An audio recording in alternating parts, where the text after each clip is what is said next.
Ninth class की science chapter number 8 हम कर रहे थे गति। इसमें अब हम कर रहे हैं एक समान वृत्तीय गति। हम जानते हैं जो वृत्तीय गति होती है वो क्या होती है। किसी वृत्त के अंदर अगर कोई वस्तु गति करती है तो उसको हम वृत्तीय गति बोलते हैं। लेकिन यहाँ पे एक समान वृत्तीय गति है। एक समान वृत्तीय गति का मतलब क्या है कि जो वस्तु है किसी निश्चित समय में निश्चित दूरी अगर तय करती है तो क्या होगा, एक समान वृत्तीय गति होगी। जब कोई वस्तु किसी निश्चित समान समय में वृत्त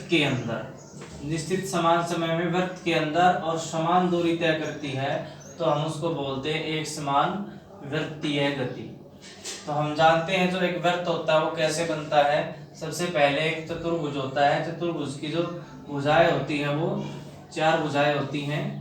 अगर इनको हम और छोटा करके लिख दें तो हमारे पास षटकोण बनता है जिसकी 6 भुजाएं होती हैं। इस टाइप से ये 6 भुजाएं हो जाएंगी। इन 6 भुजाओं को भी अगर और छोटा करें हम तो हमारे पास अष्टकोण बनता है जिसमें 8 भुजाएं होती हैं।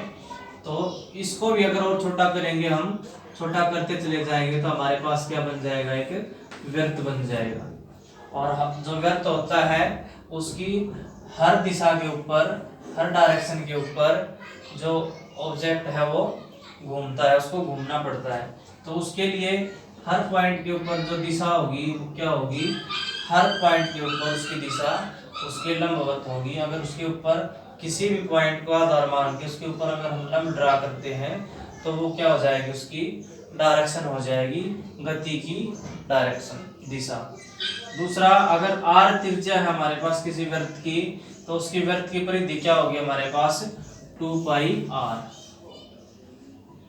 और मान लीजिए किसी 2πr वाले वृत्त में, परिधि वाले वृत्त में अगर कोई वस्तु मोशन कर रही है, गति कर रही है तो उसके दौरान समय t टाइम अगर वो लेता है एक चक्कर अपना पूरा करने में तो उसका जो वेग होगा वो वेग कितना हो जाएगा, उसकी परिधि कितनी है 2πr और अपॉन में उसका टाइम क्या हो जाएगा t।